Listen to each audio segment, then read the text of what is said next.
Voici la traduction complète du texte en français de France, sans aucun titre ni en tête. Si vous arrivez à réparer cette bête de Caterpillar 797F, je vous paierai 100 000 $. La provocation de Sarafina trancha le vent glacial du site minier. Ces mots étaient aussi tranchants que le métal qui les entourait. L'immense camion Hall, chargé de modules d'équipement respiratoire critique, était en panne à quelques mètres seulement de la porte d'exportation. Sa peinture jaune était ternie par des années à transporter des tonnes de terre et de roches. Mais ce soir, il transportait quelque chose d'infiniment plus précieux, du matériel médical qui déciderait de la vie ou de la mort de personnes. Carter ajusta la sangle du sac à dos de Bonnie sur son épaule, ses mains tachées de graisse incrustées dans les plis de ses paumes et sous ses ongles.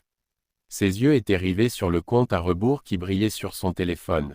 2h17 avant que la fenêtre météo ne se referme complètement, 2h17 pour transporter l'équipement sur 43 miles de piste minière qui deviendrait impraticable dès que la pleine force de la tempête de neige frapperait. Clinton éclata de rire derrière eux, sa voix dégoulinant de mépris. Il se tenait les bras croisés, entouré d'un petit groupe d'ouvriers qui se nourrissaient de son autorité comme des rémoras collés à un requin. Un père célibataire qui essaie de réparer un 797F. Ça promet d'être drôle. Peut-être qu'il va gentiment demander au camion et qu'il redémarrera tout seul. L'équipe partit dans un éclat de rire moqueur qui résonna sur le sol gelé. Carter s'accroupit, colla son oreille contre le bloc moteur et écouta quelque chose que personne d'autre ne pouvait entendre. Son corps devint immobile, concentré avec cette attention particulière née de longues années d'expérience, de la compréhension que les machines parlaient en fréquence et en vibration, racontant des histoires de stress, d'usure et de défaillance imminente. Il resta ainsi près de 30 secondes, son souffle formant de petits nuages dans l'air froid, son expression indéchiffrable. Puis il se releva lentement et parla doucement, à peine plus fort qu'un murmure, mais avec une certitude absolue. Tout le monde recule. Si quelqu'un essaie de démarrer ce moteur maintenant, il va exploser. Le site minier à distance s'étendait sur le paysage désolé comme une cicatrice sur la terre. Ces routes internes Hall reliaient directement l'autoroute désormais bloquée par la tempête de neige quelque part dans le col nord. Le site fonctionnait 24 heures sur 24 en conditions normales, ses projecteurs transformant la nuit en un jour artificiel orangé. Mais ce soir était différent. Ce soir, la plupart des engins étaient à l'arrêt. Le grondement habituel des moteurs diesel avait cédé la place à un silence étrange, seulement brisé par le sifflement du vent à travers les structures squelettiques des installations de traitement. Ce soir était ce que l'équipe logistique appelait une fenêtre dorée. Un envoi d'équipements médicaux d'urgence, ventilateurs, modules d'oxygène, système de filtration d'air, devait atteindre l'hôpital régional avant que le confinement météo ne prenne effet. L'équipement existant de l'hôpital était en train de lâcher. Une épidémie de virus respiratoires avait saturé leur capacité en soins intensifs. Sans ces remplacements, des patients mouraient. Pas dans l'abstrait ou en statistique, mais en temps réel, sous les yeux impuissants de leurs familles derrière les vitres d'observation. Avec les routes principales impraticables, le convoi n'avait d'autre choix que de passer par la piste d'accès minier en utilisant le Caterpillar 797F pour transporter la charge Chao lourde sur ce terrain traître. Le 797F n'était pas conçu pour du transport de cargaisons délicates. Il était construit pour déplacer 400 tonnes de roches et de terre dans des conditions qui détruiraient des machines plus faibles. Ses pneus mesuraient plus de 3,60 mètres de haut. Son moteur développait plus de 3000 chevaux. C'était une bête créée pour dominer la géologie elle-même. Carter était mécanicien d'engins lourds en contrat, le genre de technicien que le personnel permanent appelait dédaigneusement « Saint-Jacquelet ». Il était arrivé avec sa fille Bonnie, une petite de 7 ans asthmatique, parce qu'il n'avait personne pour la garder.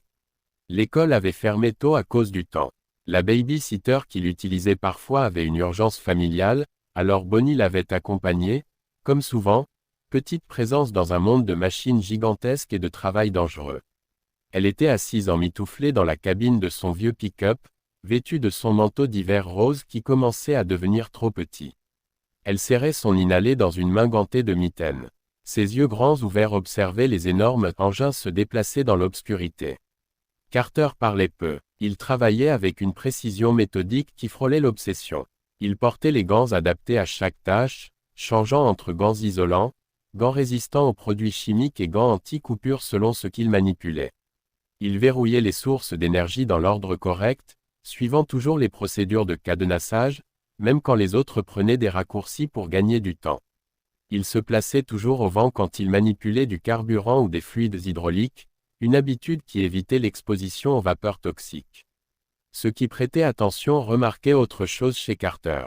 Il examinait les points de contrainte et les conduites hydrauliques comme quelqu'un qui avait vu des défaillances catastrophiques, qui avait vu ce qui arrivait quand on rognait sur les angles, quand on reportait les entretiens, quand les marges bénéficiaires passaient avant les protocoles de sécurité. Ses yeux s'attardaient sur les soudures, les soupapes de décharge, les motifs d'usure des câbles et des flexibles. Il voyait des choses que les autres rataient parce qu'il savait à quoi ressemblaient ces défaillances quand elles tuaient des gens. Sarafina arriva sur le site dans un SUV de luxe noir qui paraissait absurde au milieu de la boue et des machines.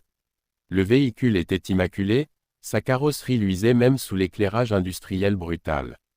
Elle était la directrice générale de l'entreprise de coordination logistique d'urgence chargée d'acheminer l'équipement médical. Sa réputation reposait sur la glace et la précision. Elle avait gravi les échelons en étant plus intelligente, plus dure et plus impitoyable que tous ceux qui l'entouraient. Elle prenait en quelques minutes des décisions que d'autres ruminaient pendant des jours. Elle tranchait la bureaucratie comme un scalpel dans les tissus. Elle voyageait avec son assistante Audrey, une jeune femme d'une vingtaine d'années qui gérait les emplois du temps avec une efficacité militaire. Audrey portait 2 téléphones, une tablette et un ordinateur portable.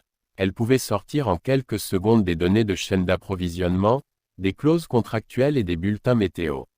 Elle était les yeux et les oreilles de Sarafina, celle qui faisait fonctionner l'impossible en logistique. Sarafina subissait une pression venant de 3 directions à la fois, chacune portant le poids d'une catastrophe potentielle. L'hôpital avait besoin de l'équipement immédiatement. Le docteur Chen, chef des soins intensifs, l'avait appelé personnellement 3 heures plus tôt. Sa voix portait l'épuisement de quelqu'un qui avait vu trop de morts. Il avait 15 patients sous ventilateur défaillant. Sans remplacement, certains ne passeraient pas la nuit. Le contrat gouvernemental comportait des clauses pénalisantes facturées à la minute pour les retards. Toutes les 60 secondes de dépassement coûtaient 15 000 $ à son entreprise. Le dommage financier serait sévère, mais le dommage réputationnel serait pire. Les contrats publics étaient la colonne vertébrale de son modèle économique. Un échec ici déclencherait une cascade de pertes d'appels d'offres, de relations rompues et de concurrents flairant le sang. Et son conseil d'administration attendait le moindre faux pas pour la destituer. 3 des 7 membres s'étaient opposés à sa nomination. Ils voulaient quelqu'un avec un parcours plus classique, de préférence quelqu'un qui jouait au golf dans leur club et riait à leurs blagues. Sarafina avait obtenu le poste par pure compétence, mais ses opposants ne lui avaient jamais pardonné. Ils guettaient les erreurs comme des faucons guettent un mouvement dans l'herbe haute. Clinton gérait les opérations de transfert du site minier, un homme d'une 50aine d'années qui avait gravi les échelons en sachant à qui lécher les bottes et à qui marcher sur la gorge. Il traitait chaque interaction comme un concours de domination. Il aimait rabaisser les autres, surtout ceux qu'il jugeait inférieurs, contractuels, intérimaires, quiconque sans badge d'entreprise et avantages sociaux. Il collectionnait les affronts et les insultes comme des munitions, les gardant pour les déployer au moment de l'humiliation maximale. Hilary supervisait la sécurité et la conformité, une femme dont toute la carrière reposait sur la transformation des problèmes en faute de quelqu'un d'autre. Elle excellait dans la documentation, créant des traces papier qui protégeaient la direction tout en exposant les ouvriers à la responsabilité. Elle se déplaçait avec l'assurance de quelqu'un qui sait que, dans tout litige, celui qui a les meilleurs avocats et les dossiers les plus complets gagne. Toujours prête à étouffer les problèmes en attribuant la faute ailleurs, elle avait fait de la gestion de crise un art. Blind, l'opérateur désigné pour conduire le 797F ce soir, était un homme d'une trentaine d'années avec 12 ans d'expérience sur engins lourds. Il était compétent, respecté par ses pairs et d'ordinaire imperturbable. Mais ce soir, il était visiblement secoué par la panne inattendue du camion. Ses mains tremblaient légèrement tandis qu'il vérifiait et revérifiait des jauges qui refusaient de donner un sens. Il savait que sa réputation reposait sur cette livraison.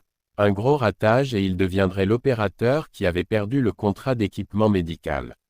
Finn, jeune apprenti mécanicien sur le site, à peine 22 ans, observait Carter travailler avec une fascination croissante. Finn avait suivi une formation technique, obtenu ses certifications et pensait comprendre la réparation d'engins lourds. Mais regarder Carter évoluer autour du 797F, c'était comme comparer un pianiste de concert à quelqu'un qui avait appris sur des vidéos Internet. Chaque geste avait un but. Chaque vérification suivait une logique qu'il commençait seulement à saisir. George, policier d'État responsable des routes internes minières, avait été appelé quand l'incident de sécurité avait été signalé.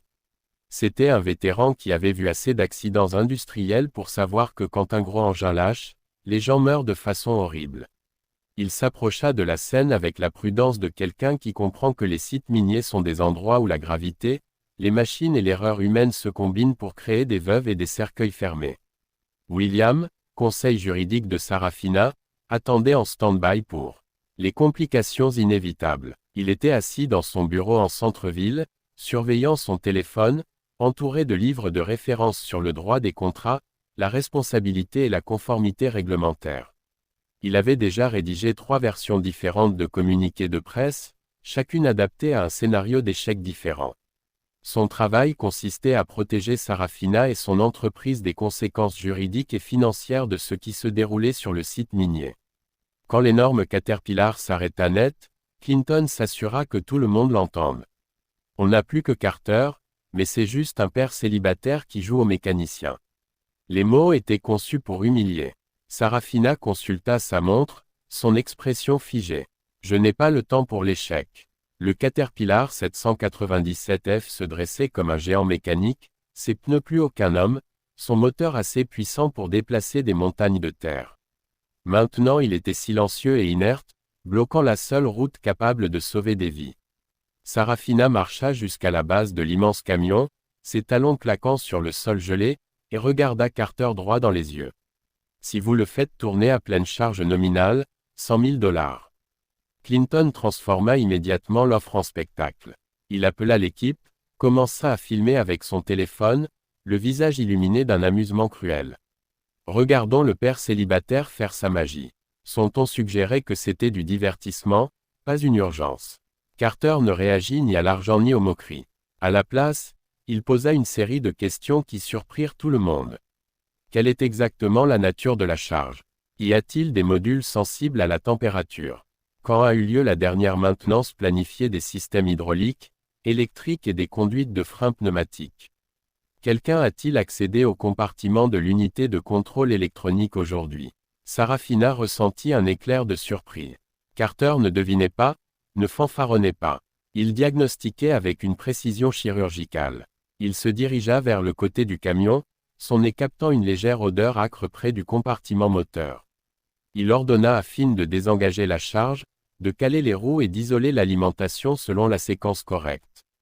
Hilary intervint immédiatement. Vous n'avez pas l'autorisation d'ouvrir le compartiment de contrôle.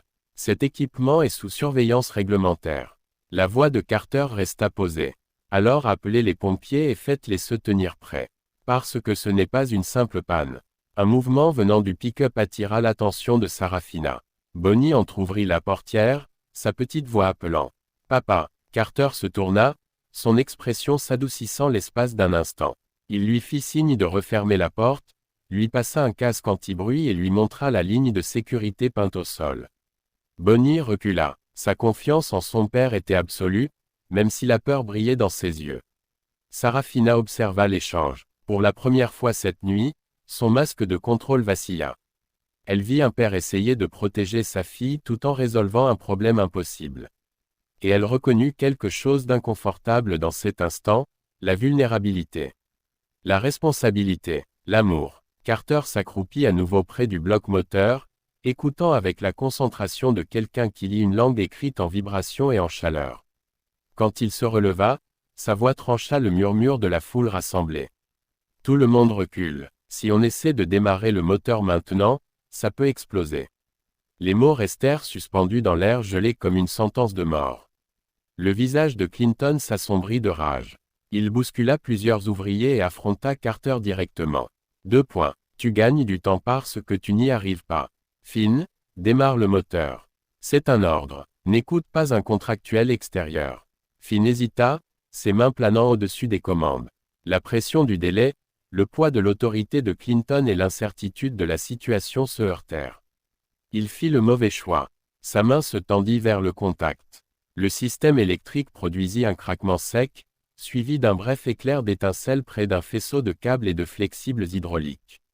Une mince volute de fumée commença à monter d'un point de jonction. Une conduite haute pression vibra anormalement. Bonnie hurla depuis l'intérieur du pick-up. Audrey étouffa un cri. Même Sarafina recula instinctivement d'un pas. Carter bougea avec une vitesse surprenante. Il arracha le disjoncteur principal, coupant l'alimentation de tout le système. Il saisit un extincteur spécialisé et projeta de la mousse directement sur la source de chaleur. Ses gestes étaient efficaces, entraînés. Sa voix trancha le chaos avec des ordres précis comme une réponse d'urgence formée. Verrouiller la charge, caler toutes les roues, couper les systèmes auxiliaires. Tous ceux qui regardaient comprirent en cet instant, Carter n'était pas simplement mécanicien. Il opérait avec la discipline de quelqu'un qui avait travaillé dans des environnements à haut risque où l'hésitation signifiait la mort. Le danger immédiat passa. La fumée se dissipa. La signature thermique diminua. Quand Sarafina parla, sa voix portait une nouvelle autorité. À partir de maintenant, tout le monde suit les instructions de Carter. Clinton ouvrit la bouche pour protester, mais le regard de Sarafina le réduisit au silence. Carter retourna dans le compartiment moteur avec l'aide de Finn, examinant soigneusement les composants. Il trouva le premier indice presque immédiatement, un fil de capteur avait été coupé avec précision, la coupe trop nette pour être due à des dommages accidentels ou à l'usure.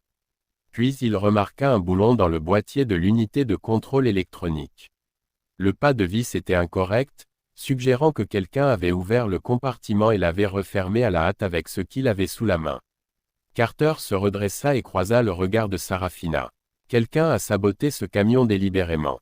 La question que vous devez vous poser est la suivante, voulez-vous sauver l'envoi ou étouffer un scandale? Hilary réagit rapidement, sortant sa tablette et commençant à taper. Je rédige un rapport d'incident. L'intervention non autorisée d'un contractuel a provoqué un événement de sécurité.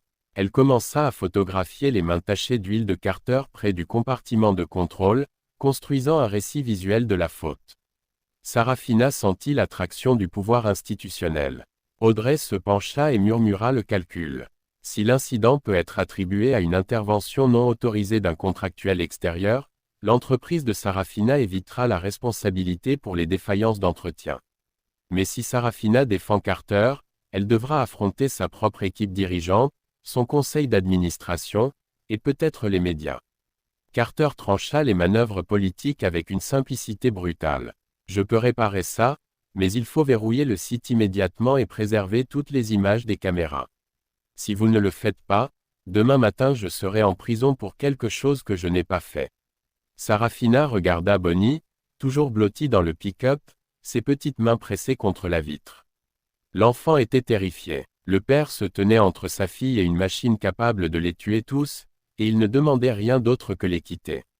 La justice reposait sur les épaules d'un père célibataire tandis que le pouvoir corporate décidait s'il allait l'écraser. Carter commença à exposer son approche. Il n'allait pas faire un rafistolage rapide. Il travaillerait sur 2 niveaux en même temps. D'abord rendre le camion suffisamment sûr pour opérer sous charge dans la fenêtre temporelle, ensuite préserver les preuves de la manipulation pour identifier le responsable. Finn regardait avec stupéfaction Carter réciter de mémoire des spécifications et prédire l'emplacement de composants sans consulter de manuel. Ce n'était pas le niveau d'un mécanicien ordinaire. C'était une connaissance d'ingénieur. Carter sortit une autre preuve de dessous le châssis, un petit dispositif de traçage, de qualité professionnelle, du type utilisé pour le suivi d'actifs. Il le leva pour que tout le monde le voie. Si ça reste attaché, celui qui l'a posé saura notre position à chaque instant. L'assistante de Sarafina, Audrey, vérifia le numéro de série de l'appareil dans les registres d'achat. L'unité de traçage avait été commandée dans le cadre d'une mise à niveau de sécurité interne, un bon de commande signé par Hilary. Carter s'adressa à la foule rassemblée.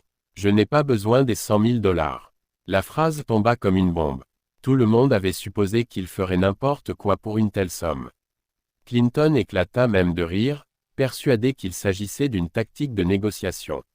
Si le camion arrive à l'heure, continua Carter, transférez la totalité sur un fonds pour équipement respiratoire pédiatrique, spécifiquement pour soutenir les programmes de ventilateurs pour enfants dans les hôpitaux, et faites-le sans utiliser mon nom pour de la publicité. Sarafina sentit quelque chose se déplacer dans sa poitrine. Elle avait construit sa carrière sur des transactions calculées. Personne ne l'avait jamais forcée à choisir la décence humaine plutôt que l'avantage corporate en temps réel, devant témoins et avec des conséquences. Elle hocha lentement la tête. « Je vous donne ma parole devant tout le monde ici. » La voix de Bonnie s'éleva depuis le pick-up, petite mais claire.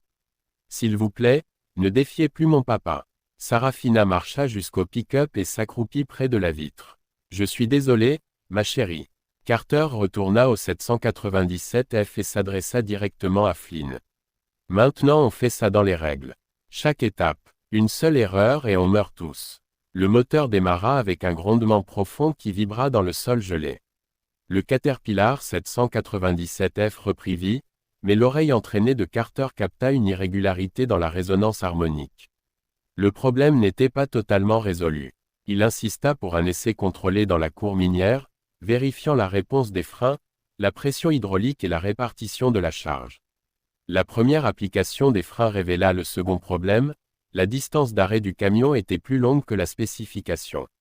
Le diagnostic de Carter fut immédiat, quelqu'un avait trafiqué le système de freinage pneumatique, probablement en introduisant une fuite lente ou une restriction dans les conduites de pression. Un pick-up à plaque masquée commença à suivre le convoi alors qu'il se préparait à quitter le site minier. Carter le remarqua immédiatement et demanda à Audrey de contacter George. « Nous avons une possible infraction à la sécurité routière en cours. Comportement de harcèlement potentiel. La piste minière interne était traître même dans les meilleures conditions. Ce soir, avec des rafales de vent et un mélange de poussière minière et de neige légère réduisant la visibilité, elle devint un véritable parcours du combattant. Le convoi dut négocier une section où la route longeait un à pic abrupt.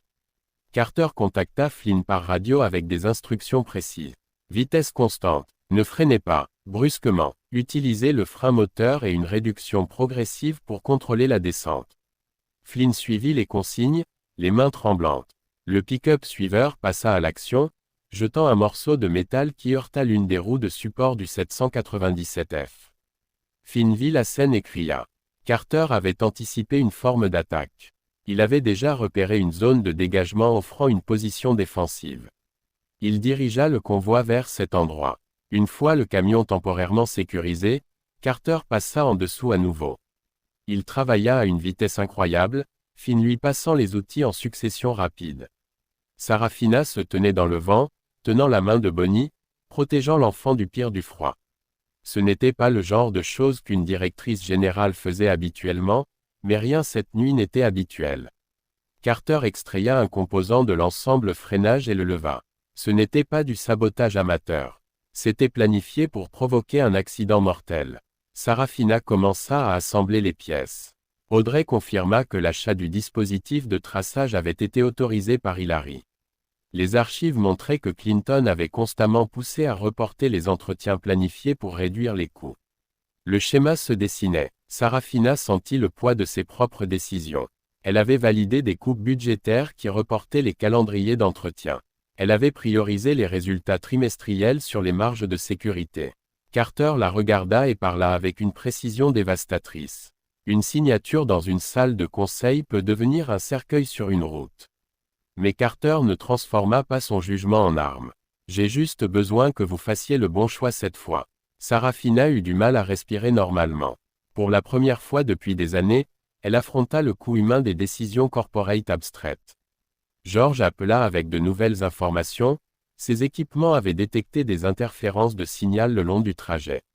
Quelqu'un coordonnait le harcèlement à distance, ce qui signifiait organisation et moyens. Carter se tourna vers Sarafina. Celui qui a posé ce tracker est très proche de vous. Probablement quelqu'un sur votre feuille de paye en ce moment même. Le 797F développa une vibration résonante sous charge lourde. Flynn paniqua. Personne ne peut diagnostiquer ce genre de défaillance harmonique sans instruments avancés. Carter répondit sans réfléchir. J'ai conçu ce système. Les mots lui échappèrent avant qu'il puisse les retenir. Un silence tomba sur le canal radio. Finn le fixa. Les yeux de Sarafina s'écarquillèrent. L'histoire de Carter émergea par fragments, non dans un monologue confessionnel, mais par nécessité. Il avait été ingénieur senior sur un projet d'amélioration des systèmes de freinage et de gestion de charges pour engins lourds. Il avait quitté l'industrie après un accident de camion-haul qui avait tué sa femme. L'enquête avait révélé que des coupes budgétaires et des reports d'entretien avaient créé les conditions de la défaillance. Depuis, Carter vivait discrètement, élevant Bonnie, acceptant des contrats où il pouvait rester dans l'ombre et protéger sa fille. Il portait une peur profonde que la cupidité et la négligence ne tuent à nouveau s'il n'était pas vigilant. Sarafina commença à relier des fils qu'elle avait évités. Ses décisions de réduction des coûts, le sabotage systématique, la tragédie dans le passé de Carter. Elle était terrifiée par la conclusion qui se formait dans son esprit, ces pratiques d'entreprise avaient contribué à l'accident qui avait détruit la famille de Carter. Le pick-up suiveur revint, mais cette fois, il ne se contenta pas de harceler. Il bloqua la route devant. Carter parla calmement dans la radio. Ils ne sont pas là pour la cargaison. Ils sont là pour éliminer les témoins. Dans le chaos du barrage routier, des individus armés sortirent des véhicules. Bonnie se mit à pleurer, son asthme rendant sa respiration courte et rapide. Sarafina serra instinctivement l'enfant contre elle, son corps faisant bouclier. Carter prit une décision. Il sortit de sa position protégée, attirant l'attention sur lui et éloignant le danger des autres. Il avança les mains visibles, se rendant délibérément cible. Deux hommes le plaquèrent au sol, lui attachant les poignets avec des colliers de serrage. Hilary arriva avec l'équipe de sécurité. Son timing était suspectement parfait. Elle fit semblant de rétablir l'ordre puis annonça son verdict. Carter a saboté l'équipement et créé une situation dangereuse. Il est détenu en attendant l'enquête. Clinton sortit son téléphone et lança la vidéo du défi des $100 000 de Sarafina, mais le montage avait retiré le contexte, faisant apparaître que Carter avait exigé l'argent. Regardez ça, le type a fait du chantage puis a détruit le camion quand il n'a pas pu livrer. Le récit était conçu pour détruire Carter, le transformer en responsabilité, en criminel, en explication commode pour une opération sophistiquée. Si Carter allait en prison, s'il était blâmé, les vrais coupables pourraient continuer leur manigance. Sarafina se tenait à un carrefour. Défendre Carter signifiait affronter son équipe dirigeante, son conseil d'administration et un désastre médiatique potentiel. Rester silencieux signifiait qu'un père perdrait sa liberté, qu'une fille perdrait son père et que la conspiration continuerait sans contrôle. Bonnie s'accrocha au manteau de Sarafina. « Vous avez dit que vous croyiez mon papa. » Sa voix était petite, brisée par la peur et l'espoir. Sarafina sentit des larmes qu'elle ne s'était pas autorisée depuis 10 ans. Elle vit sa propre dureté se refléter à travers les yeux d'une fillette de 7 ans. Sarafina se tourna vers Audrey. « Appelle William. Récupère tous les flux des caméras de sécurité du site. Ce soir, on met le feu à tout ça, même si ça me coûte l'entreprise. » William arriva et exigea immédiatement la préservation de toutes les preuves numériques et des journaux d'accès au compartiment de l'unité de contrôle électronique. Audrey compila la documentation montrant qu'Hilary avait autorisé l'achat du dispositif de traçage. Les emails de Clinton révélaient un schéma de pression sur les équipes d'entretien pour rogner sur les inspections. Carter, assis dans la zone d'attente improvisée, restait calme. Ses poignets étaient toujours attachés, mais son esprit travaillait sur le problème avec la même approche systématique qu'il appliquait aux pannes mécaniques. Il demanda à Finn de témoigner sur la précision des coupes de fil. « Regarde le bord sous grossissement, » dit Carter. « Ce n'est ni effiloché ni corrodé. C'est une coupe nette faite avec des pinces professionnelles. » Il demanda à George de faire des analyses sur le pick-up qui les avait harcelés, cherchant des connexions organisationnelles, des immatriculations de flotte, des structures de propriété corporate, tout ce qui pouvait remonter à qui finançait l'opération. Il fournit des détails techniques que seul un expert connaissait, le type de pince utilisé laissait des marques microscopiques d'outils. Le pas de vis du boulon inadapté indiquait qu'il provenait d'un kit de pièces d'un fabricant précis. C'étaient les signatures de kits professionnels, pas de vandalisme aléatoire. Les preuves s'accumulaient, chaque élément se connectait à un schéma plus large. Quelqu'un avec accès, Moyens et connaissances détaillées des vulnérabilités du 797F avaient orchestré ce sabotage et avaient tenté de faire de Carter le bouc émissaire. Sarafina confronta Clinton et Hillary directement devant les ouvriers rassemblés. Les projecteurs projetaient des ombres dures sur leurs visages. Clinton ricana, sa confiance intacte même alors que les murs se refermaient. Alors, qu'est-ce que ça va être? Votre poste de direction ou un père célibataire? Parce que vous ne pouvez pas avoir les deux. Le conseil veut du sang. Ils veulent quelqu'un à blâmer. Vous leur donnez Carter, vous gardez votre poste. Vous le défendez, ils vous crucifieront. La voix de Sarafina trancha comme de l'acier dans l'air froid. Je choisis les vies humaines plutôt que la commodité corporate. Je choisis l'intégrité plutôt que ma carrière. Et si ça me coûte tout, tant pis. Hillary tenta de se cacher derrière la procédure, citant règlements et protocoles, sortant des documents sur sa tablette, parlant le langage de la conformité et des politiques, mais les journaux d'accès la trahissaient. Elle avait approuvé des modifications d'équipements jamais correctement documentés. Elle avait validé des reports d'entretien. Elle avait autorisé l'achat d'équipements de traçage sans but de sécurité légitime. Clinton et Hillary tentèrent leur dernier coup. Ils essayèrent de rediriger l'envoi médical vers un autre camion qu'ils contrôlaient, prévoyant de faire disparaître la cargaison et de blâmer tout l'incident sur le chaos supposément causé par Carter. L'équipement se perdrait en transit. L'hôpital ne recevrait rien, et le temps que quelqu'un démêle la paperasse, des gens seraient déjà morts. Carter entendit leur plan par radio. À cet instant, quelque chose changea en lui. Il avait passé des années à rester discret, à éviter les confrontations, à protéger Bonnie en restant invisible. Mais rester invisible signifiait laisser le mal opérer sans frein. Sa femme était morte parce que des gens comme Clinton et Hillary avaient mis les profits avant la sécurité. Il ne laisserait pas ça se reproduire. Il se libéra de la surveillance l'âge de Finn, le jeune apprenti détournant délibérément le regard au bon moment. Carter courut vers la zone de chargement, ses bottes martelant le sol gelé. Utilisant les procédures de cadenassage qu'il avait mémorisées après des années de formation sécurité, des procédures qu'il pouvait exécuter dans le noir ou sous pression, il verrouilla les vannes et les verrous de charge avec une séquence de combinaisons que lui seul connaissait. La cargaison était désormais physiquement impossible à transférer sans ces codes. George arrêta Clinton et Hillary pour enquête en cours. Clinton tenta de s'enfuir. Finn, le jeune apprenti qui avait observé l'intégrité de Carter toute la nuit, lui barra le chemin. Le Caterpillar 797F, avec Flynn aux commandes et Carter à ses côtés, livra l'équipement médical à l'hôpital régional avec quelques minutes d'avance avant que le confinement météo ne s'installe. Flynn pleura de soulagement, enfin libéré de la peur d'être blâmé pour un désastre qu'il n'avait pas causé. Sarafina regarda l'immense camion s'éloigner dans la lumière de l'aube. Elle se tourna vers Carter. « Vous n'avez pas seulement réparé une machine, vous avez sauvé des vies. » Carter posa une dernière question. « Êtes-vous prête à reconnaître publiquement les échecs de votre entreprise ?» Sarafina soutint son regard. « Oui, parce que je vous le dois, et je le dois à Bonnie. » Sarafina tint une conférence de presse l'après-midi suivant. Elle se tenait derrière un pupitre face aux caméras et aux journalistes. Elle admit les reports d'entretien sans se cacher derrière du jargon corporate. Elle reconnut les défaillances de supervision qui avaient permis le sabotage. Elle s'engagea sur des réformes structurelles, plaçant les protocoles de sécurité avant les marges.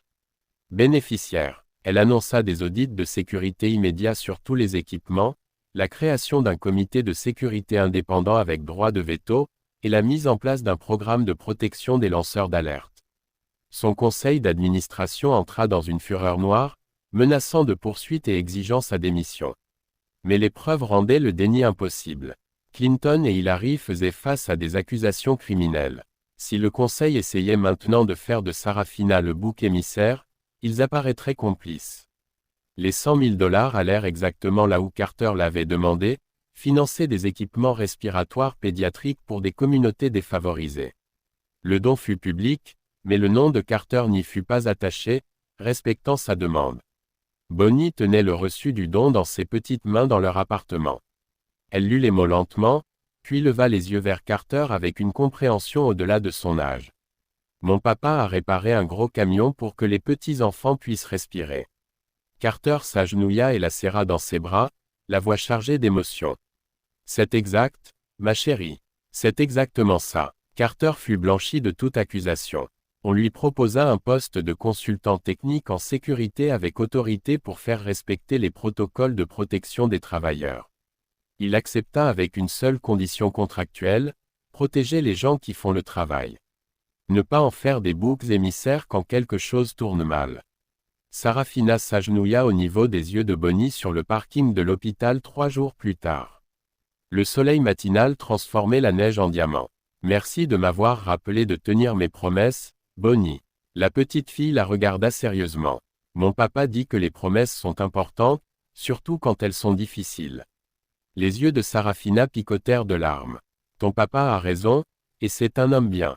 Bonnie sourit. Je sais. Carter observait, voyant non plus seulement une PDG, mais une personne qui avait choisi de grandir et de payer le prix de faire ce qui est juste. Il tendit la main. Merci d'avoir cru en moi quand personne d'autre ne l'a fait. Elle la serra fermement. Merci d'avoir valu la peine qu'on croie en vous. Le matin après la tempête était clair et froid. La tempête de neige était passée, laissant le monde transformé. Tout était blanc et propre, la laideur du site minier temporairement caché sous une neige immaculée. Carter sortit du bâtiment administratif de l'hôpital avec la main de Bonnie dans la sienne, ayant fini de signer le contrat de consultant. Sarafina marchait à leur côté sans fanfare ni caméra, juste 3 personnes avançant dans un matin d'hiver. Au loin, le Caterpillar 797F était garé dans la cour minière, sa masse jaune se dressant contre le paysage blanc. Il avait été correctement réparé, ses systèmes restaurés, ses composants sabotés remplacés. Il était silencieux, une bête qui avait été domptée non par la force ou la domination, mais par l'intégrité, l'expertise et le refus d'accepter la négligence comme inévitable. Bonnie leva les yeux vers son père. « Papa, tu vas réparer d'autres gros camions. » Carter sourit, serrant doucement sa main gantée. « Je vais m'assurer qu'ils ne tombent pas en panne au départ, ma chérie. Et je vais m'assurer que les gens qui travaillent dessus sont en sécurité. » Elle hocha la tête, satisfaite de la réponse. Bien, une petite famille avança dans la lumière, leur souffle formant des nuages dans l'air froid, leurs pas crissant dans la neige fraîche. Et pour la première fois depuis longtemps, le père célibataire n'était plus écarté, diminué ou réduit à un stéréotype. Il était respecté, il était vu, il était valorisé pour qui il était et ce qu'il pouvait faire. Il était suffisant. Il l'avait toujours été. Maintenant, le monde le savait aussi.